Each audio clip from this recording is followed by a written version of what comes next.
नमस्कार दोस्तों, स्वागत है आप सभी का संकल्प स्टडी पॉइंट उत्तराखंड में।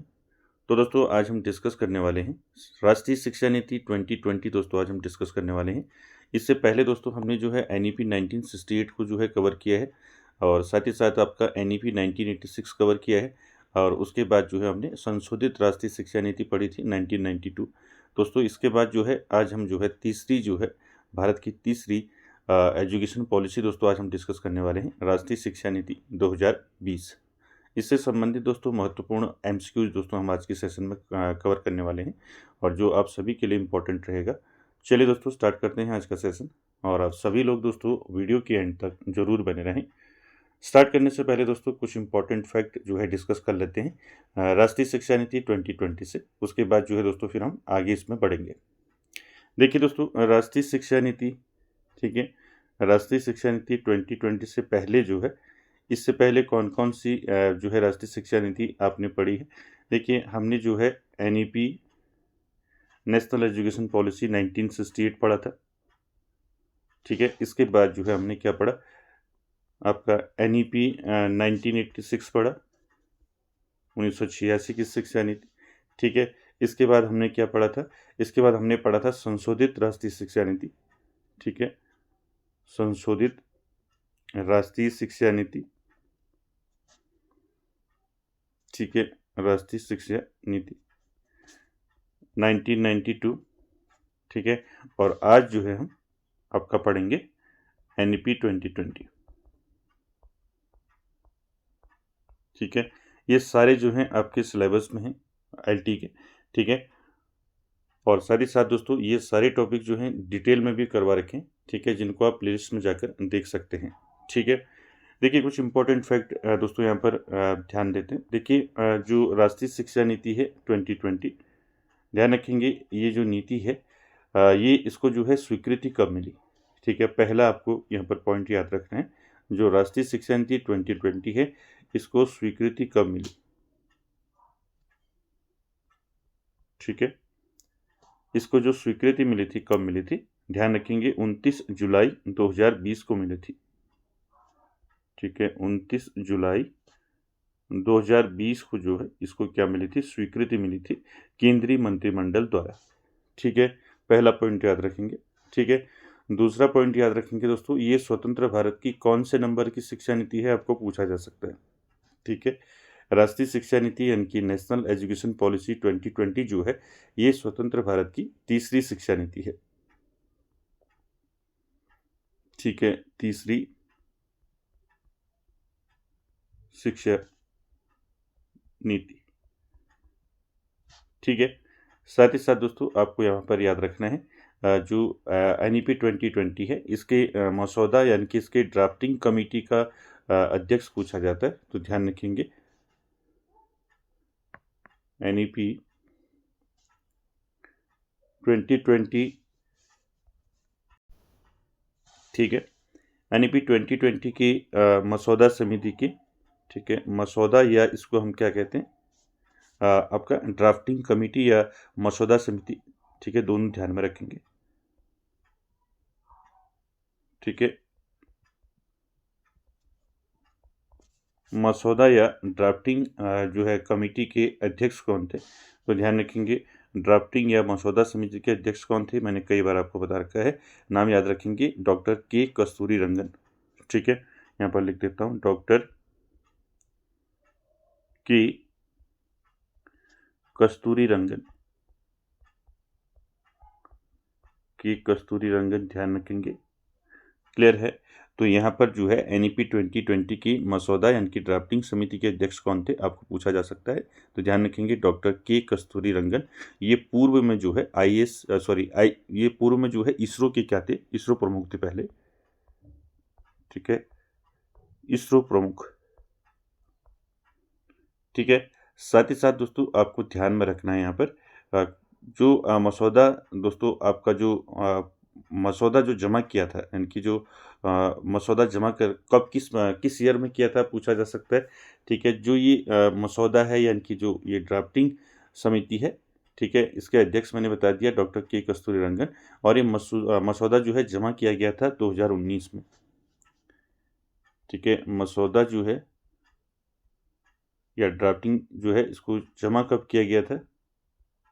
ये किया गया था 2019 में। क्लियर है? ये भी आपको ध्यान में रखना है। ठीक है, इसके साथ साथ इसको नोट कर लेंगे। इसके साथ साथ जो है राष्ट्रीय शिक्षा नीति 2020 में आपको ध्यान में रखना है, यहाँ पर जो है मानव संसाधन विकास मंत्रालय का नाम बदलकर इसका क्या कर दिया है, शिक्षा मंत्रालय कर दिया है। ठीक है, ये भी आपको ध्यान में रखना है, यानी कि जो मानव संसाधन विकास मंत्रालय है, मानव संसाधन, ठीक है, मानव संसाधन विकास, ठीक है, मानव संसाधन विकास मंत्रालय, ठीक है, मानव संसाधन विकास मंत्रालय का अब नाम जो है क्या हो चुका है, अब इसका नाम जो है बदलकर क्या हो गया है, शिक्षा मंत्रालय हो गया है। ठीक है, शिक्षा मंत्रालय, यानी कि आपका क्या हो गया, मिनिस्ट्री ऑफ एजुकेशन जो है इसको अब कर दिया गया है। ठीक है, शिक्षा मंत्रालय कर दिया गया है। साथ ही साथ दोस्तों इस शिक्षा नीति में, यानी कि राष्ट्रीय शिक्षा नीति 2020 में जो लक्ष्य रखा गया है दोस्तों, लक्ष्य तय किया गया है जीडीपी का, ये शिक्षा पर कितना खर्च होगा। ठीक है, तो 2020 में भी जो है शिक्षा पर खर्च, शिक्षा पर खर्च जो है वो होगा दोस्तों जीडीपी का, ठीक है, जीडीपी का 6%। ठीक है, ये भी आपको ध्यान में रखना है। इसके साथ साथ दोस्तों आपको ध्यान में रखना है जो स्कूली शिक्षा संरचना थी वो भी अब जो है 2020 में चेंज हो चुकी है। ठीक है, जो हमने पहले पढ़ा था 10+2 वाला, अब वो चेंज हो चुका है। ठीक है, तो राष्ट्रीय शिक्षा नीति 2020 में जो स्कूली शिक्षा संरचना है वो पुरानी जो 10+2 मॉडल था उसको समाप्त कर जो है 5+3+3+4 का नया ढांचा जो है लागू किया था दोस्तों एनईपी 2020 ने। देखिए अब जो है एनईपी 2020 में जो शिक्षा संरचना है वो किस प्रकार की हो चुकी है। ठीक है, शिक्षा संरचना या शिक्षा ढांचा आप कह सकते हैं। ठीक है, पहले क्या था, पहले हमने क्या पढ़ा था, 10+2 वाला पढ़ा था। ठीक है, अब ये जो है ये चेंज हो चुका है, नया ढांचा जो है लागू हो चुका है एनईपी 2020 में। तो जो नया ढांचा है वो क्या है आपका 5+3+3+4, ये जो है अब शैक्षिक ढांचा जो है 2020 ने लागू किया है दोस्तों। 5+3+3+4 इसको ध्यान में रखेंगे। इसमें जो 5 है दोस्तों, पहले का जो 5 है, इसमें जो है आपका इसको कहा गया आपका बुनियादी चरण। ठीक है, बुनियादी चरण कहा गया जिसमें आपका 3 वर्ष का, तो क्या होगा इसमें 5 वर्ष में से 3 वर्ष का आपका 3 वर्ष में बच्चा जो है आंगनबाड़ी और प्री स्कूल पढ़ेगा। ठीक है, 3 वर्ष में क्या करेगा, आंगनबाड़ी। ठीक है, ध्यान से देखेंगे इसको क्योंकि यहाँ से क्वेश्चन आपका पूछा जाता है।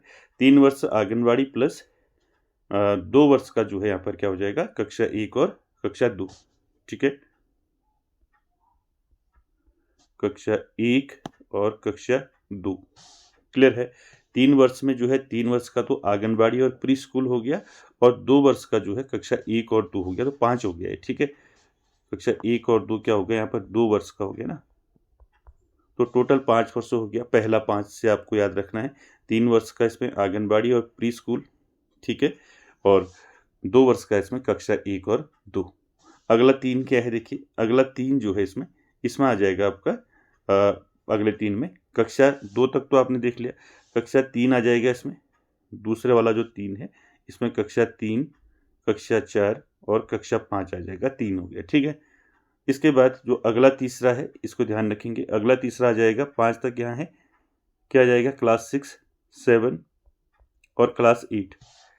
ठीक है, और लास्ट में जो 4 है, ठीक है, इस 4 का मतलब हो जाएगा आपका क्या हो जाएगा, कक्षा 8 के बाद कक्षा 9, कक्षा 10, कक्षा 11 और कक्षा 12।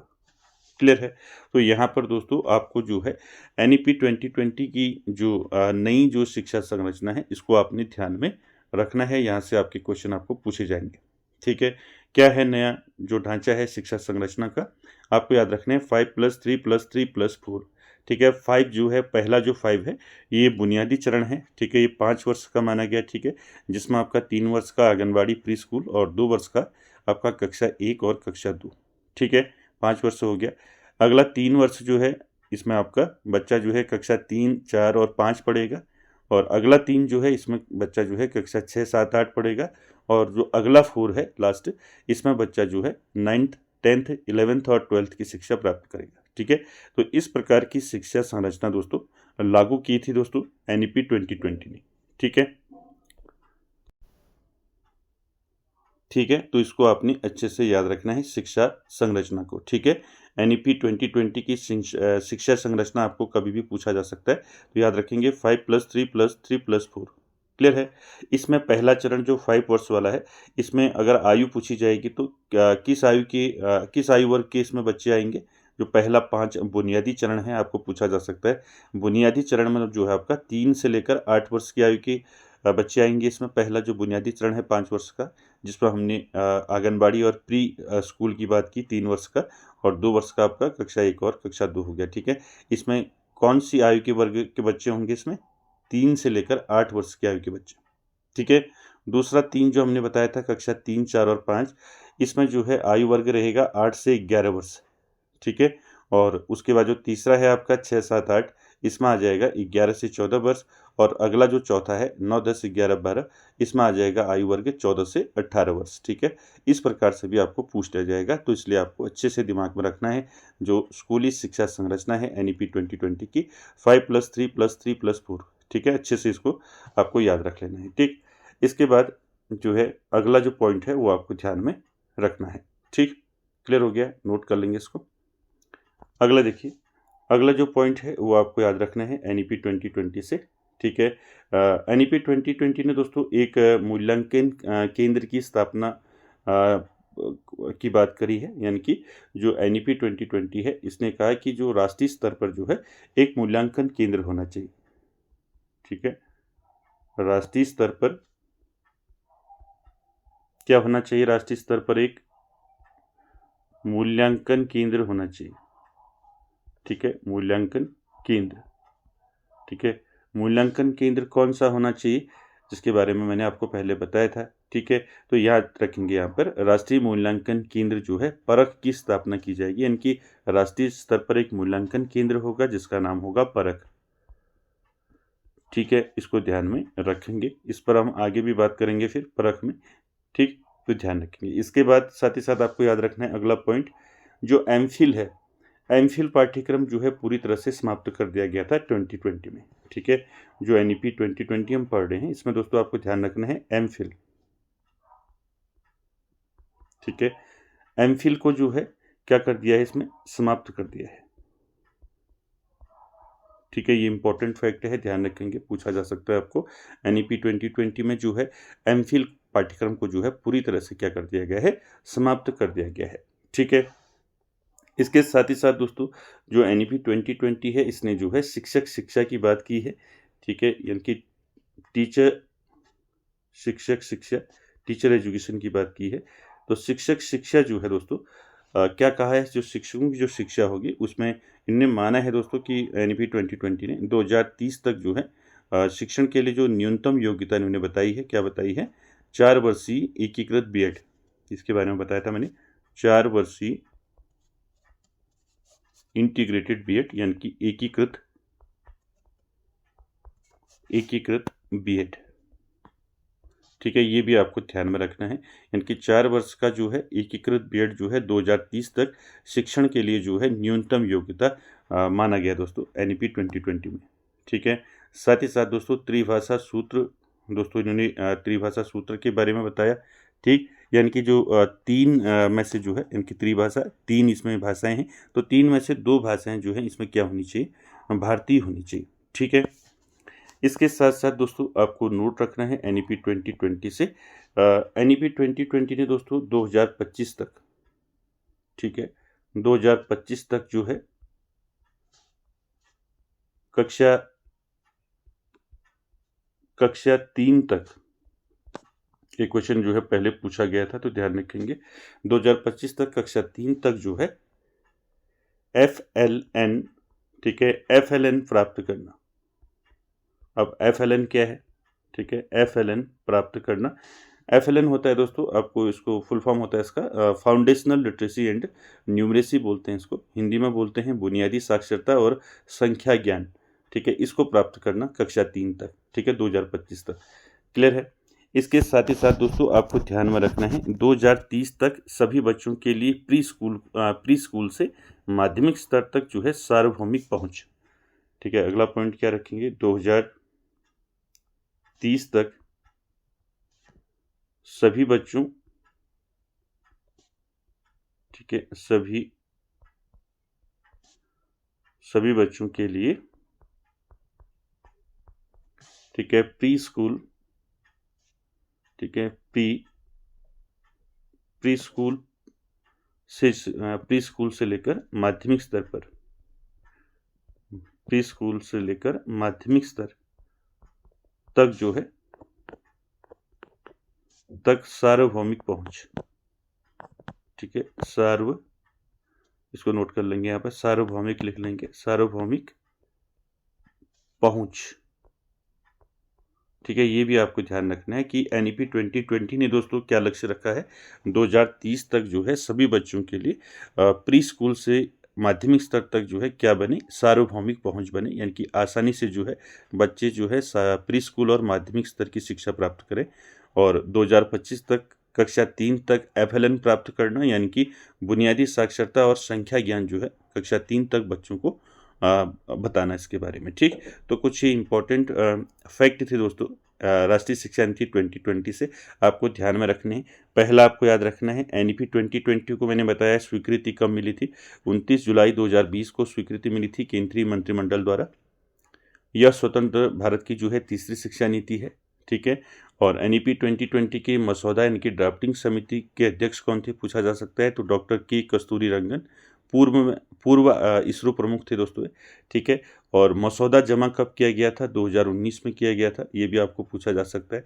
साथ ही साथ मैंने बताया NEP 2020 में मानव संसाधन विकास मंत्रालय यानी कि MHRD का नाम बदलकर क्या कर दिया है, शिक्षा मंत्रालय कर दिया है, यानी कि मिनिस्ट्री ऑफ एजुकेशन कर दिया है, ठीक है। साथ ही साथ जो है GDP लक्ष्य क्या रखा गया है 2020 में, कुल GDP का 6% जो है शिक्षा पर खर्च किया जाएगा, ठीक है। इसके साथ ही साथ मैंने बताया आपको स्कूली शिक्षा संरचना, यानी कि जो पुराने जो 10+2 मॉडल था पहले से जो चला रहा था, उसको समाप्त करके 5+3+3+4 का जो है नया ढांचा जो है लागू किया था NEP 2020 ने। मैंने बता दिया आपको 5+3+3+4 का डिटेल में, यहाँ से आपके क्वेश्चन पूछे जाएंगे आपको। इसके साथ ही साथ दोस्तों मैंने बताया जो है राष्ट्रीय मूल्यांकन केंद्र परख की स्थापना की जाएगी, NEP 2020 ने ये लक्ष्य रखा। साथ ही साथ जो है MPhil के बारे में बताया मैंने आपको, MPhil पाठ्यक्रम जो है पूरी तरह से समाप्त कर दिया गया है, ठीक है। इसके साथ ही साथ शिक्षक शिक्षा की बात करी तो NEP 2020 ने शिक्षक शिक्षा जो है इसके लिए 4 वर्षीय इंटीग्रेटेड BEd की बात करी है, यानी कि 2030 तक शिक्षण के लिए अगर कोई शिक्षक बनना चाहता है तो उसके लिए न्यूनतम जो योग्यता रहेगी वो क्या रहेगी, 4 वर्षीय इंटीग्रेटेड BEd रहेगा, ठीक है। इसके साथ ही साथ दोस्तों 2025 तक कक्षा 3 तक FLN प्राप्त करना, यानी कि फाउंडेशनल लिटरेसी एंड न्यूमरेसी, जिसको हम पढ़ते हैं हिंदी में बुनियादी साक्षरता और संख्या ज्ञान, ठीक है। बच्चों को शुरुआती स्तर पर जो है गणित का ज्ञान जो है बच्चों को गणित के बारे में बताया जाए, ठीक है। ये कुछ इंपॉर्टेंट फैक्ट थे जो आपको दोस्तों ध्यान में रखने हैं NEP 2020 से, ठीक है। चलिए शुरू करते हैं, पहला क्वेश्चन लेते हैं आज का। देखिए पहला क्वेश्चन क्या है, पहला क्वेश्चन आंसर करेंगे NEP 2020 को केंद्रीय मंत्रिमंडल द्वारा किस तिथि को मंजूरी दी गई थी, जिसकी बात अभी मैंने ऊपर आपको बताया था। तो राइट आंसर क्या हो जाएगा, 26 जनवरी 2020, 29 जुलाई 2020, 15 अगस्त 2020 या फिर 5 सितंबर 2020। तो राइट आंसर फर्स्ट का क्या हो जाएगा, फर्स्ट का राइट आंसर हो जाएगा आपका 29 जुलाई 2020, ठीक है। ध्यान रखेंगे NEP 2020 यानी कि नेशनल एजुकेशन पॉलिसी 2020 को जो है केंद्रीय मंत्रिमंडल द्वारा किस तिथि को जो है मंजूरी दी गई थी, तो 29 जुलाई 2020 को जो है इसको मंजूरी दी गई थी, ठीक है। ध्यान रखेंगे 29 जुलाई 2020 को केंद्रीय मंत्रिमंडल ने 34 यानी कि 34 वर्ष पुरानी राष्ट्रीय शिक्षा नीति 1986 को बदलकर नई शिक्षा नीति 2020 को मंजूरी दी थी, ठीक है।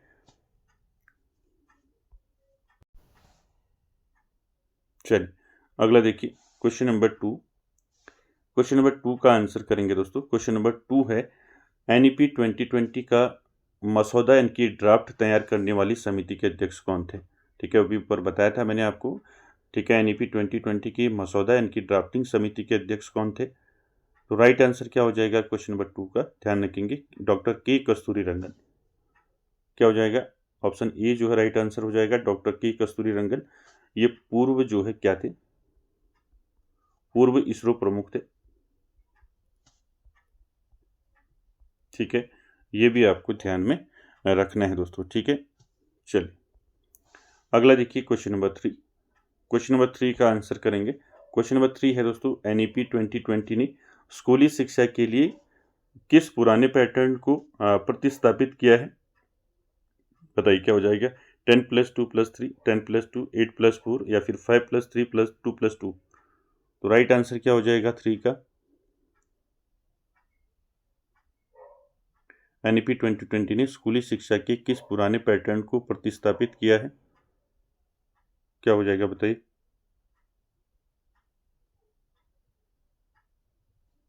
पुराना पैटर्न क्या था, तो राइट आंसर हो जाएगा दोस्तों 10+2+3।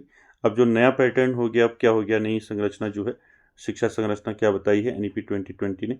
अभी ऊपर बताया था मैंने आपको 5+3+3+4, ये जो है नई जो शिक्षा संरचना है, नया जो शिक्षा संरचना ढांचा है, ये तैयार किया था दोस्तों NEP 2020 ने।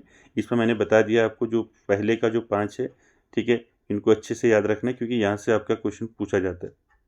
ठीक है, ध्यान रखेंगे 5+3+3+4। इसमें 5 जो है मैंने बताया था आपको, 5 में जो है 3 वर्ष का क्या आ जाएगा, इसमें 3 वर्ष में जो बच्चा है क्या करेगा, आंगनबाड़ी और प्री स्कूल पढ़ेगा। ठीक है, आंगनबाड़ी और प्री स्कूल। ठीक है, ये 3 वर्ष का होगा, प्लस 2 वर्ष का इसमें क्या ऐड हो जाएगा, कक्षा 1 और कक्षा 2, कक्षा 1 और कक्षा 2। तो 5 वर्ष हो गया पहला, इसको बुनियादी जो है चरण कहा गया पहला 5 वर्ष वाला। 3 वर्ष जो है यहाँ से अगला जो 3 है इसमें आ जाएगा, देखिए 2 तक यहाँ हो गया, इसमें आ जाएगा कक्षा 3, कक्षा 4, कक्षा 5। ठीक है, दूसरे वाले में। और अगले 3 में आ जाएगा, फिर 5 तक हो गया, अगले 3 में आ जाएगा 6, 7, 8। ठीक है, कक्षा 6, 7, 8। और अगले 4 में आ जाएगा 8 के बाद क्या आ जाएगा, कक्षा 9, कक्षा 10, कक्षा 11 और कक्षा 12। ठीक है, तो इस प्रकार से दोस्तों स्कूली शिक्षा संरचना के बारे में NEP 2020 ने जो है नया ढांचा लागू किया 5+3+3+4 का। ठीक है, इसको अच्छे से याद रखेंगे। जो पहला 5 वर्ष वाला जो है, ठीक है, बुनियादी चरण, इसमें जो है 3 से लेकर 8 वर्ष आयु के बच्चे रहेंगे पहला। दूसरा जो है 3 वर्ष यानी कि जिसमें कक्षा 3, 4, 5 की बात की, इसमें जो आयु वर्ग रहेगा दोस्तों, इसमें आयु वर्ग कौन सा रहेगा, 8 से 11 वर्ष की आयु के बच्चे इसमें जो है दोस्तों आप अध्ययन करेंगे कक्षा 3, 4, 5 में।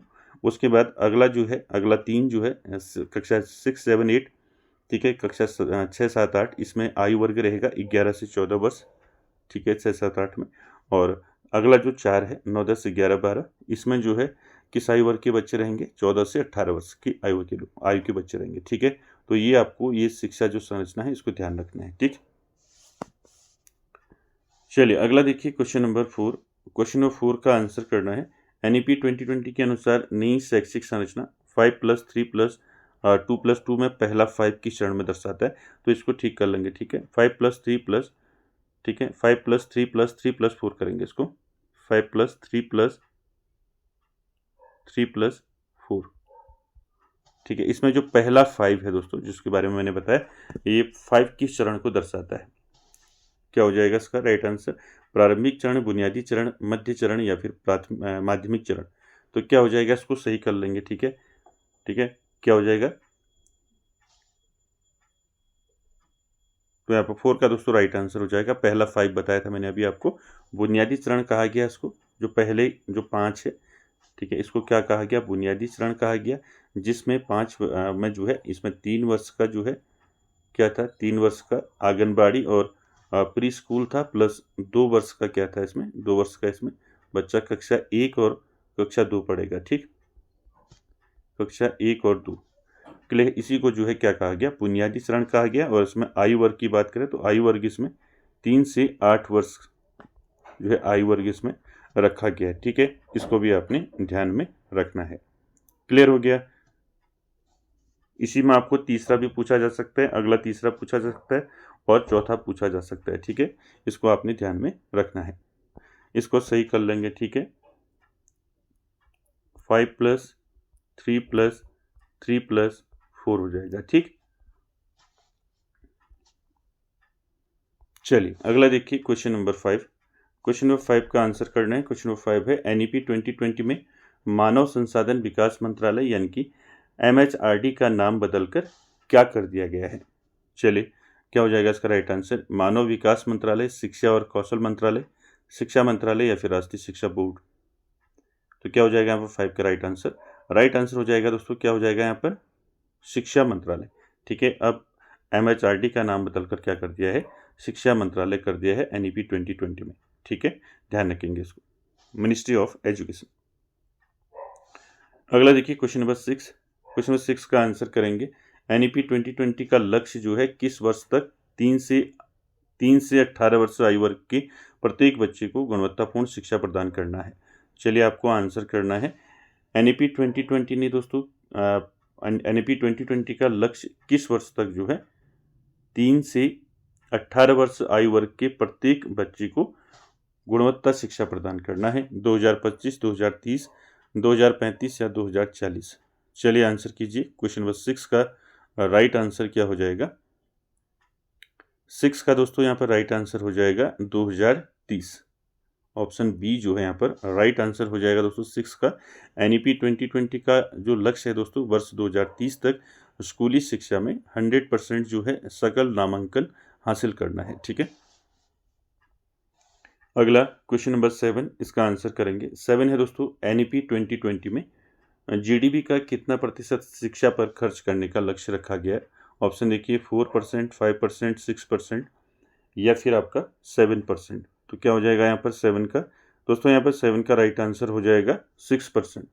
ठीक है, ध्यान रखेंगे NEP 2020 में GDP का कितना प्रतिशत शिक्षा पर खर्च करने की बात करी गई है, तो ध्यान रखेंगे 6%। क्लियर है। चलिए अगला देखिए क्वेश्चन नंबर 8। क्वेश्चन नंबर 8 का आंसर करेंगे। स्वतंत्र भारत की यह कौन सी राष्ट्रीय शिक्षा नीति है, पहली, दूसरी, तीसरी, चौथी। यानी कि NEP 2020 जो है ये स्वतंत्र भारत की कौन सी राष्ट्रीय शिक्षा नीति है। तो राइट आंसर क्या हो जाएगा 8 का, राइट आंसर हो जाएगा दोस्तों ये तीसरी जो है राष्ट्रीय शिक्षा नीति है 2020 वाली। ध्यान रखेंगे पहली कौन सी थी, पहली थी NEP नेशनल एजुकेशन पॉलिसी 1968। ठीक है, दूसरी कौन सी थी पूछा जा सकता है, ध्यान रखेंगे NEP नेशनल एजुकेशन पॉलिसी 1986। इसके बाद हमने इसका संशोधन पढ़ा, यानी कि जो NEP 1986 है इसका संशोधन पढ़ा हमने 1992 वाला। ठीक है, और तीसरी जो शिक्षा नीति है वो कौन सी है, NEP 2020। ठीक है, कोई भी आपको पूछा जा सकता है तो ध्यान में रखेंगे। राइट आंसर हो जाएगा ऑप्शन सी। अगला देखिए क्वेश्चन नंबर 9। क्वेश्चन नंबर 9 का आंसर करेंगे। NEP 2020 के अनुसार किस कक्षा तक शिक्षण का माध्यम जो है मातृभाषा या स्थानीय भाषा होना चाहिए। ऑप्शन देखिए कक्षा 3 तक, कम से कम कक्षा 5 तक, कक्षा 10 तक या इनमें से कोई नहीं। तो क्या हो जाएगा दोस्तों क्वेश्चन नंबर 9 का यहाँ पर राइट आंसर, 9 का दोस्तों यहाँ पर राइट आंसर हो जाएगा कम से कम 5, कक्षा 5 तक। ठीक है, यानी कि कहने का मतलब ये है कि कक्षा 5 तक जो है कम से कम बच्चे को जो है जो शिक्षण का माध्यम हो बच्चे का, उसी बच्चे को स्थानीय भाषा में या फिर मातृभाषा में बच्चे को शिक्षा देनी चाहिए। ठीक है, ये आपको ध्यान रखना है। ऑप्शन बी जो है राइट आंसर हो जाएगा। NEP 2020 में प्रावधान है कि जहाँ तक संभव हो कक्षा 5 और अधिकतम जो है आपका कक्षा 8 तक, ठीक है, कक्षा 8 तक जो है शिक्षा का माध्यम मातृभाषा या स्थानीय या क्षेत्रीय भाषा होना चाहिए। ठीक है, कम से कम 5 वर्ष से कम से कम कक्षा 5 तक है, लेकिन अगर आपको पूछा जाए अधिमानता यानी कि कितना आगे तक जो है, अधिकतम जो है ये कक्षा 8 तक जो है इसको माना गया है। ठीक है, अधिकतम भी पूछा जाएगा तो ध्यान रखेंगे कम से कम 5 तक, कक्षा 5 तक, और अधिकतम 8, कक्षा 8 तक जो है बच्चे को जो है मातृभाषा या स्थानीय भाषा में बच्चे को पढ़ाना चाहिए। ठीक है, क्लियर हो गया। चलिए आगे चलते हैं क्वेश्चन नंबर 10 में। चलिए क्वेश्चन नंबर 10 का आंसर करेंगे। क्वेश्चन नंबर 10 है दोस्तों, एनईपी 2020 में स्कूली छात्रों के मूल्यांकन के लिए किस राष्ट्रीय मूल्यांकन केंद्र की स्थापना का प्रस्ताव है? तो ऑप्शन देखिए, एनटीए, परख, एनसीईआरटी या फिर सीबीएसई। तो मैंने बताया था आपको स्टार्टिंग में। राइट आंसर क्या हो जाएगा 10 का? राइट आंसर हो जाएगा परख। ठीक है, एनईपी 2020 ने राष्ट्रीय स्तर पर एक मूल्यांकन केंद्र होना चाहिए, इसकी स्थापना का प्रस्ताव जो है भेजा था। ठीक है, तो यहाँ पर राइट आंसर हो जाएगा परख। ठीक है, मूल्यांकन केंद्र परख की बात की है। परख का पूछा जा सकता है, आपको इसका फुल फॉर्म पूछा जा सकता है परख का। तो ध्यान रखेंगे, परख जो है ये एक राष्ट्रीय मूल्यांकन केंद्र है और इसका फुल फॉर्म याद रखेंगे, performance assessment review and analysis of knowledge for holistic development. ठीक है, परख याद रखेंगे, इसका पूछा जाता है कई बार फुल फॉर्म। ठीक है, नोट कर लेंगे, पी फॉर आपका क्या हो जाएगा? परफॉर्मेंस। ठीक है, पी फॉर परफॉर्मेंस। ठीक है, परफॉर्मेंस। ए फॉर क्या हो जाएगा? ए फॉर हो जाएगा आपका असेसमेंट। असेसमेंट। और आर का मतलब क्या हो जाएगा? आर का मतलब हो जाएगा रिव्यू। ठीक है, आपको अलग अलग भी पूछा जा सकता है, ध्यान रखेंगे। ठीक है, रिव्यू हो गया आर मीन्स। और यहाँ पर ए का मतलब क्या हो जाएगा? ए का मतलब हो जाएगा आपका एनालिसिस। ठीक है, ए का क्या हो जाएगा?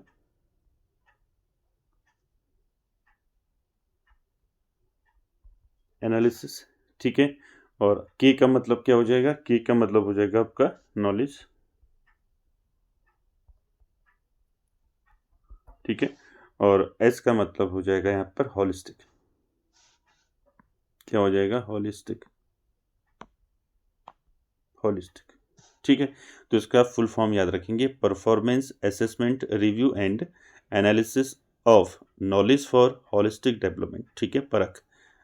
परख दोस्तों ये आप याद रखेंगे, ये क्या है? एक राष्ट्रीय मूल्यांकन केंद्र है। इसकी स्थापना की बात करी दोस्तों एनईपी 2020 में। ठीक है, इनके राष्ट्रीय स्तर पर एक मूल्यांकन केंद्र होना चाहिए। ठीक है, परख नाम से। ठीक है, ध्यान रखेंगे इसको। अगला देखिए क्वेश्चन नंबर 11 का आंसर करेंगे। क्वेश्चन नंबर 11 है दोस्तों, किस कक्षा से छात्रों को व्यावसायिक शिक्षा और कोडिंग सिखाई जाएगी? ऑप्शन देखिए, कक्षा 1, कक्षा 6, कक्षा 9 या फिर कक्षा 11।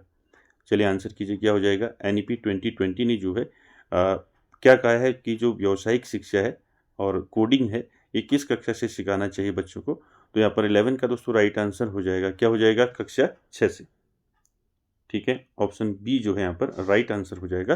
कक्षा 6 से ही बच्चों को जो है व्यावसायिक शिक्षा और कोडिंग जो है सिखाई जानी चाहिए। ठीक है, अगला देखिए क्वेश्चन नंबर 12, इसका आंसर करेंगे। 12 है दोस्तों, एनईपी 2020 में 10 बैगलेस डेज यानी कि बिना बस्ते के 10 दिन का प्रावधान किस चरण के लिए है? चलिए आंसर कीजिए, कक्षा 1 से 5, कक्षा 6 से 8, कक्षा 9 से 12 या फिर इनमें से कोई नहीं। चलिए आंसर कीजिए, एनईपी 2020 में आपको याद रखना है 10 बैगलेस डेज यानी कि बिना बस्ते के 10 दिन, यानी कि बच्चा जो है बिना बस्ते के जो है 10 दिन जो है विद्यालय जो है जाएगा। तो ये प्रावधान किस चरण में है? तो 12 का दोस्तों यहाँ पर राइट आंसर हो जाएगा कक्षा 6 से लेकर कक्षा 8। ठीक है, ऑप्शन बी जो है यहाँ पर राइट आंसर हो जाएगा दोस्तों 12 का। कक्षा 6 से लेकर कक्षा 8 के छात्रों को वोकेशनल विषयों यानी कि जो व्यावसायिक विषय हैं उन विषयों के व्यवहारिक अनुभव के लिए वर्ष में 10 दिन जो है बस्ता मुक्त यानी कि बैगलेस डेज देने का प्रावधान है। तो ये आपको ध्यान में रखना है। अगला देखिए क्वेश्चन नंबर 13। क्वेश्चन नंबर 13 का आंसर करेंगे दोस्तों, ECCE का पूर्ण रूप क्या है? चलिए आंसर कीजिए, ECCE का जो है पूर्ण रूप बताना है आपने। Early childhood care and education, elementary centre for care and education या फिर early care and child education या फिर नन ऑफ दीज। तो राइट आंसर क्या हो जाएगा दोस्तों यहाँ पर 13 का? इसके बारे में बताया था मैंने आपको। इसको हिंदी में बोलते हैं प्रारंभिक, क्या बोलते हैं? प्रारंभिक बचपन की देखभाल और शिक्षा, ECCE। क्या हो जाएगा फुल फॉर्म यहाँ पर 13 का? Early childhood care and education हो जाएगा। ठीक है, इसका फुल फॉर्म क्या हो जाएगा? Early childhood care and education. Hindi में क्या बोलते हैं इसको? हिंदी में बोलते हैं इसको प्रारंभिक बचपन की देखभाल और शिक्षा।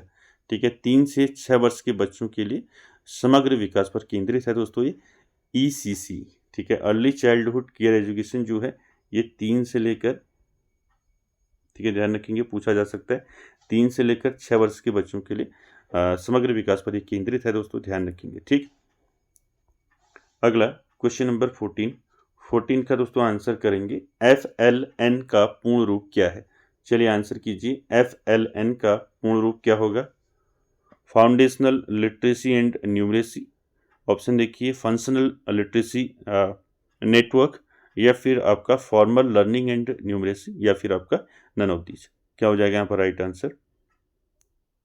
14 का आपको राइट आंसर करना है, तो 14 का राइट आंसर हो जाएगा FLN का पूर्ण रूप क्या होगा, फाउंडेशनल लिटरेसी एंड न्यूमरेसी हो जाएगा, ठीक है। यानी कि ऑप्शन जो है यहाँ पर ए जो है राइट आंसर हो जाएगा, ठीक है। FLN का पूर्ण रूप क्या हो जाएगा, फाउंडेशनल लिटरेसी एंड न्यूमरेसी, ठीक है। ध्यान रखेंगे इसका जो उद्देश्य है बच्चों में शुरुआती स्तर पर पढ़ने लिखने और बुनियादी गणितीय अंकों को समझने की क्षमता जो है बच्चे में विकसित करना है, ठीक। FLN जो है प्राथमिक स्तर पर पढ़ने लिखने और बुनियादी गणितीय कौशल हासिल करने से संबंधित है। पूछ लिया जाएगा किस स्तर से संबंधित है FNL, तो ध्यान रखेंगे ये क्या है, प्राथमिक स्तर से। किसकी बात करता है, प्राथमिक स्तर की, ठीक है। प्राथमिक स्तर में जो बच्चे हैं उनका जो है क्या करना, पढ़ने लिखने और उनके जो बुनियादी जो गणित का जो कौशल है उनको सिखाना, ठीक है। इसको हिंदी में क्या बोलते हैं, FLN को बुनियादी साक्षरता और संख्या ज्ञान बोलते हैं इसको, ठीक है, ठीक है। फाउंडेशनल लिटरेसी एंड न्यूमरेसी को हिंदी में क्या बोलेंगे, बुनियादी साक्षरता और संख्या ज्ञान, ठीक है, बुनियादी साक्षरता, ठीक है, बुनियादी साक्षरता और संख्या ज्ञान, ठीक है, क्या बोलेंगे, बुनियादी साक्षरता और संख्या ज्ञान। क्लियर है, इसको भी ध्यान में रखेंगे FLN, ठीक है। चलिए अगला देखिए क्वेश्चन नंबर 15 का आंसर करेंगे। 15 है दोस्तों, निपुण भारत मिशन किस वर्ष शुरू किया गया था। चलिए आंसर कीजिए, निपुण भारत मिशन इसको किस वर्ष जो है शुरू किया गया था, 2020 में, 2021 में, 2022 में, या फिर 2025 में। तो क्या हो जाएगा इसका राइट आंसर। क्वेश्चन नंबर 15 का निपुण भारत मिशन जो है किस वर्ष शुरू किया गया था, तो राइट आंसर हो जाएगा दोस्तों 15 का 2021 में शुरू किया गया था। इसको ध्यान रखेंगे, ऑप्शन बी जो है राइट आंसर हो जाएगा। निपुण भारत मिशन कब शुरू हुआ था, 2021 में शुरू हुआ था, ठीक है। इसका लक्ष्य क्या था दोस्तों, ये आपको ध्यान में रखना है, ठीक है। इसका लक्ष्य क्या था निपुण भारत मिशन का, इसका लक्ष्य था दोस्तों कक्षा 3 के अंत तक 2026-27 तक सार्वभौमिक बुनियादी साक्षरता प्राप्त करना, ठीक है। क्या था, कक्षा, ठीक है, कक्षा 3 तक जो है, ठीक है, कक्षा 3 तक, कक्षा 3 तक जो है, यानी कि कक्षा 3 के अंत तक, कक्षा 3 के अंत तक, ठीक है, कक्षा 3 के अंत तक 2026-27 तक सार्वभौमिक बुनियादी साक्षरता प्राप्त करना, ठीक है। इसको अपने ध्यान में रखना है, ठीक है। निपुण भारत मिशन की शुरुआत हुई थी 2021 में, और इसका लक्ष्य था दोस्तों कक्षा 3 के अंत तक 2026-27 तक सार्वभौमिक बुनियादी साक्षरता प्राप्त करना, ठीक है। चलिए अगला देखिए क्वेश्चन नंबर 16 का आंसर करेंगे। NEP 2020 के अनुसार उच्च शिक्षा में सफल नामांकन अनुपात को जो है 2035 तक बढ़ाकर कितना करने का लक्ष्य है। 35%, 40%, 50% या फिर 75%। क्या हो जाएगा यहाँ पर राइट आंसर 16 का। दोस्तों 16 का राइट आंसर हो जाएगा 50%, ठीक है। ऑप्शन सी दोस्तों यहाँ पर राइट आंसर हो जाएगा। NEP 2020 के अनुसार उच्च शिक्षा यानी कि हायर एजुकेशन में सकल नामांकन अनुपात को जो है 2035 तक बढ़ाकर कितना करने का लक्ष्य है, 50% करने का लक्ष्य है दोस्तों सकल नामांकन अनुपात को, ठीक है, ध्यान रखेंगे। अगला क्वेश्चन नंबर 17 का आंसर करेंगे दोस्तों। NEP नेशनल एजुकेशन पॉलिसी 2020 के तहत उच्च शिक्षा में मल्टीपल एंट्री एंड एग्जिट बहुस्तरीय प्रवेश और निकास प्रणाली के तहत एक वर्ष पूरा करने पर क्या मिलेगा। डिग्री मिलेगी, डिप्लोमा मिलेगा, सर्टिफिकेट मिलेगा या फिर एडवांस डिप्लोमा मिलेगा। ठीक है, ध्यान रखेंगे। मल्टीपल एंट्री एंड एग्जिट, बहुस्तरीय प्रवेश और निकास। ठीक है, बहुस्तरीय प्रवेश और निकास प्रणाली के तहत 1 वर्ष पूरा करने पर क्या मिलेगा? तो राइट आंसर क्या हो जाएगा? 17 का राइट आंसर हो जाएगा दोस्तों यहाँ पर सर्टिफिकेट मिलेगा 1 वर्ष पूरा करने पर। ठीक है, तो यहाँ पर आपने ध्यान रखना है दोस्तों। ठीक है, उच्च शिक्षा में जहाँ पर बात की है आपका बहुस्तरीय प्रवेश और निकास प्रणाली के तहत जो है 1 वर्ष पूरा करने पर जो है बच्चे को जो है छात्र को सर्टिफिकेट मिलेगा। और 2 वर्ष की बात करें, अगर आपको यहाँ पर क्वेश्चन में 2 वर्ष दे दिया गया, ठीक है, तो 2 वर्ष में बहुस्तरीय प्रवेश और निकास प्रणाली के तहत 2 वर्ष पूरा करने पर क्या मिलेगा? 2 वर्ष पूरा करने पर क्या मिलेगा? डिप्लोमा मिलेगा। ठीक है, ध्यान रखना इसको। 2 वर्ष पूरा करने पर क्या मिलेगा? डिप्लोमा मिलेगा। 3 वर्ष पूरा करने पर क्या मिलेगा? 3 वर्ष पूरा करने पर क्या मिलेगा? स्नातक डिग्री मिलेगी। ठीक है, स्नातक, ठीक है, स्नातक डिग्री मिलेगी। अगर जो है 4 वर्ष कंप्लीट हो गए, ठीक है, इनकी 4 वर्ष पूरा करने पर क्या मिलेगा? 4 वर्ष पूरा करने पर शोध सहित स्नातक डिग्री मिलेगी। ठीक है, शोध सहित जो है क्या मिलेगी? स्नातक डिग्री मिलेगी, स्नातक डिग्री। ठीक है, ये आपको ध्यान रखना है।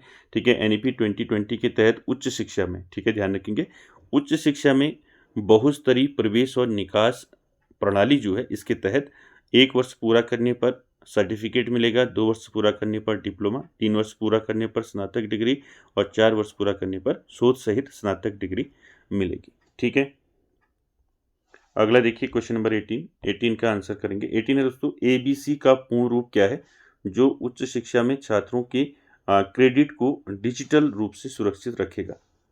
ABC का पूर्ण रूप क्या होगा जो उच्च शिक्षा में छात्रों के क्रेडिट को डिजिटल रूप से सुरक्षित रखेगा?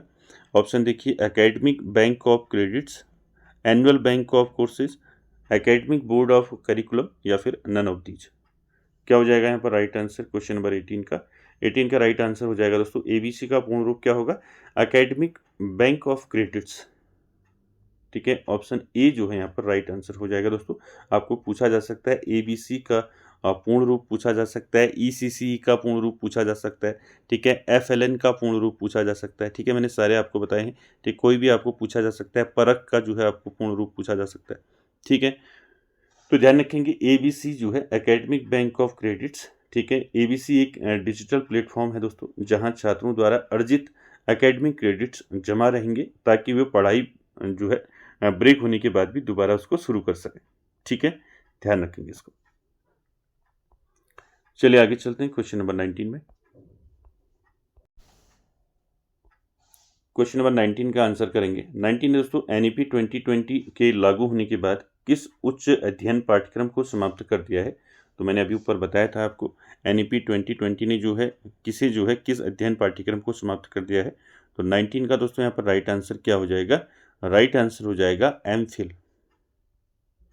ठीक है, ऑप्शन बी जो है यहाँ पर राइट आंसर हो जाएगा। नई शिक्षा नीति में MPhil पाठ्यक्रम को पूरी तरह से समाप्त कर दिया गया है।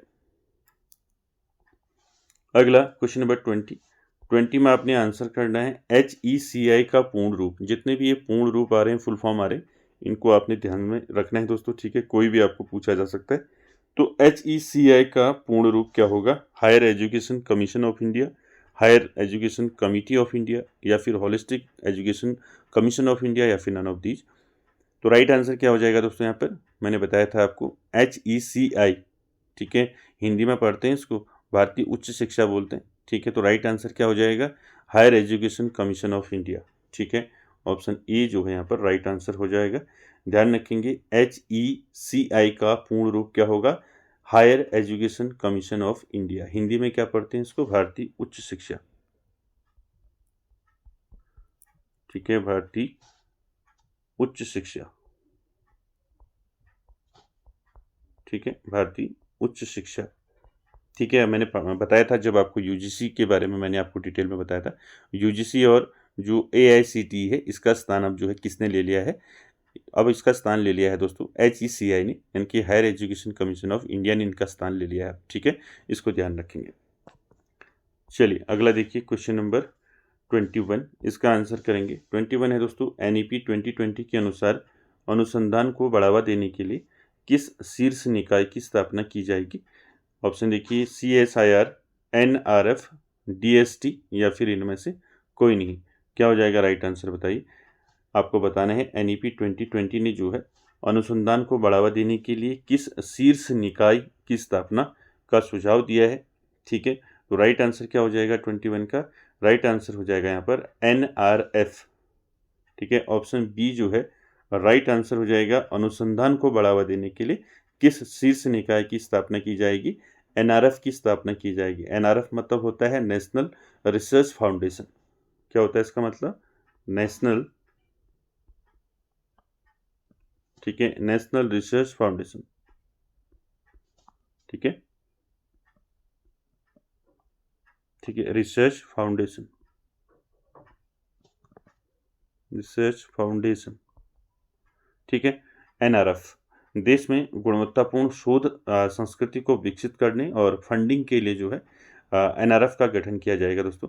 इसको आपने ध्यान में रखना है। ठीक है, NEP 2020 ने जो है अनुसंधान को बढ़ा यानी कि रिसर्च को बढ़ावा देने के लिए किस शीर्ष निकाय की स्थापना की बात करी है? NRF की बात करी है दोस्तों, नेशनल रिसर्च फाउंडेशन की। देश में गुणवत्तापूर्ण शोध संस्कृति को विकसित करने और फंडिंग के लिए, ठीक है, NRF का गठन किया गया है दोस्तों। ठीक है, अगला देखिए क्वेश्चन नंबर 22, इसका आंसर करेंगे। 22 है दोस्तों, वर्ष 2030 तक शिक्षकों के लिए न्यूनतम शैक्षणिक योग्यता क्या अनिवार्य कर दी जाएगी? ठीक है, यानी कि आपको बताना है NEP 2020 के तहत वर्ष 2030 तक टीचर्स के लिए जो है न्यूनतम शैक्षिक योग्यता जो है कितनी अनिवार्य कर दी जाएगी? 2 वर्ष का जो है 2 वर्षीय B.Ed या फिर आपका 1 वर्षीय B.Ed या फिर 4 वर्षीय एकीकृत B.Ed या फिर M.Ed। अभी ऊपर बताया था आपको मैंने। तो 22 का राइट आंसर हो जाएगा दोस्तों यहाँ पर, जो शिक्षक के लिए 2030 तक शिक्षकों के लिए जो न्यूनतम शैक्षिक योग्यता है वो क्या है दोस्तों? यहाँ पर क्या हो जाएगा राइट आंसर? 4 वर्षीय एकीकृत B.Ed, यानी कि 4 वर्ष का जो है इंटीग्रेटेड B.Ed। ठीक है, ऑप्शन जो है यहाँ पर सी दोस्तों राइट आंसर हो जाएगा 22 का, यानी कि 2030 तक अध्यापन के लिए जो है न्यूनतम योग्यता 4 वर्षीय एकीकृत B.Ed डिग्री होना अनिवार्य है। अगला क्वेश्चन नंबर 23, इसका आंसर करेंगे। 23 है दोस्तों, शिक्षक शिक्षा के लिए राष्ट्रीय पाठ्यचर्या रूपरेखा NCFTE को कौन तैयार करेगा? UGC करेगा, NCT जो है NCERT के परामर्श पर करेगा, CBSE करेगा या फिर इनमें से कोई नहीं। चलिए क्या हो जाएगा राइट आंसर बताइए। NCFTE, ठीक है, क्या हो जाएगा बताइए। NCFTE का मतलब हो जाएगा टीचर एजुकेशन। ठीक है, इसको कौन तैयार करेगा? तो 23 का दोस्तों राइट आंसर हो जाएगा, इसको NCT तैयार करेगा। ठीक है, कौन करेगा इसको तैयार? NCT करेगा, यानी कि national council for teacher education इसको क्या करेगा? तैयार करेगा। किसके परामर्श पर? NCERT के परामर्श पर। ठीक है, ऑप्शन बी जो है यहाँ पर राइट आंसर हो जाएगा 23 का। ठीक है, ध्यान रखेंगे शिक्षक शिक्षा के लिए राष्ट्रीय पाठ्यचर्या रूपरेखा NCFTE कौन तैयार करता है? इसको NCT तैयार करता है NCERT के परामर्श पर। ठीक है, national curriculum framework teacher education. ठीक है, इसको ध्यान रखेंगे। ये आपके सिलेबस में भी है अलग से टॉपिक, इसको बाद में हम अलग से भी करेंगे। ठीक है, चलिए अगला देखिए 24 नंबर। 24 का आंसर करेंगे। NEP 2020 किस ऑनलाइन पोर्टल को देश भर में शिक्षण सामग्री साझा करने के लिए जोड़ देती है? चलिए ऑनलाइन पोर्टल बताना है। NEP 2020 किस ऑनलाइन पोर्टल को देश भर में जो शिक्षण सामग्री है उसको साझा करने के लिए जोड़ देती है? ऑप्शन देखिए स्वयं, दीक्षा, शुद्ध गंगा या फिर इनमें से कोई नहीं। क्या हो जाएगा राइट आंसर? 24 का राइट आंसर हो जाएगा दीक्षा।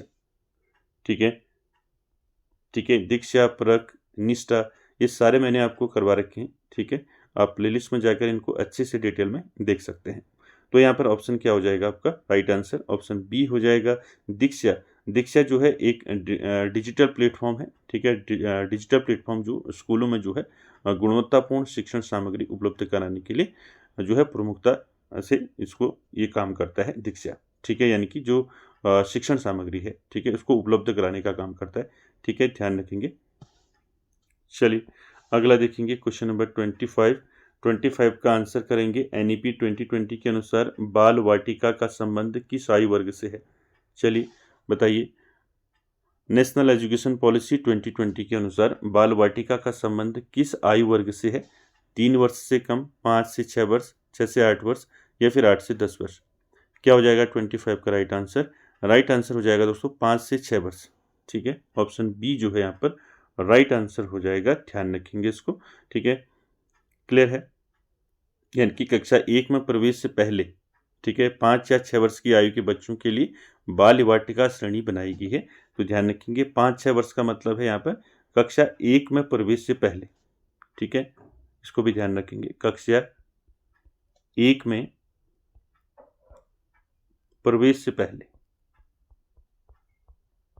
ठीक है, कक्षा 1 में प्रवेश से पहले जो है इनकी 5 या 6 वर्ष की आयु के बच्चों के लिए बाल वाटिका, दोस्तों ध्यान रखेंगे इसको, ठीक है, बाल वाटिका श्रेणी बनाई गई। ठीक, अगला क्वेश्चन नंबर 26 का आंसर करेंगे। वित्तीय सहायता और छात्रवृत्ति के लिए HEGC का क्या अर्थ है? चलिए आंसर कीजिए, क्या हो जाएगा? हायर एजुकेशन ग्रांट्स काउंसिल या फिर हायर एजुकेशन गाइडेंस सेंटर या फिर हायर एजुकेशन ग्रोथ काउंसिल या फिर इनमें से कोई नहीं। क्या हो जाएगा राइट आंसर? देखिए, वित्तीय सहायता और छात्रवृत्ति के लिए NEP 2020 में HEGC का गठन किया गया है दोस्तों। इसका मतलब क्या है HEGC? तो राइट आंसर हो जाएगा 26 का, जितने भी फुल फॉर्म आ रहे हैं सारे याद रखने हैं। 26 का हो जाएगा हायर एजुकेशन ग्रांट्स काउंसिल, ठीक है। पहला जो है ऑप्शन ए जो है राइट आंसर हो जाएगा।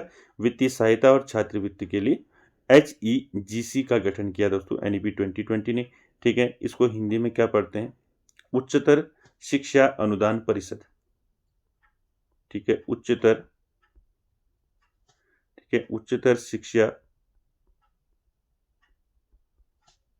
शिक्षा अनुदान परिषद, ठीक है, इसको हिंदी में बोलते हैं, ठीक है, अनुदान परिषद,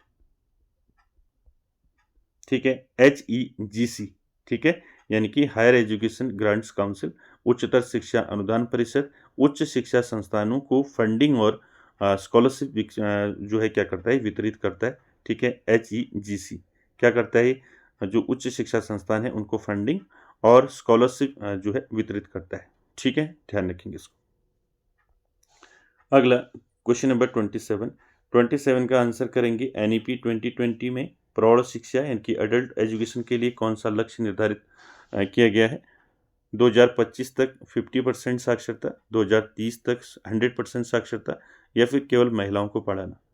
क्या हो जाएगा बताइए इसका राइट आंसर? 27 का आपको बताना है। NEP 2020 यानी कि नेशनल एजुकेशन पॉलिसी 2020 में प्रौढ़ शिक्षा यानी कि एडल्ट एजुकेशन के लिए कौन सा लक्ष्य निर्धारित किया गया है? तो राइट आंसर हो जाएगा 2030 तक, ठीक है, 100% साक्षरता, ठीक है। ऑप्शन बी जो है यहाँ पर राइट आंसर हो जाएगा, ध्यान रखेंगे।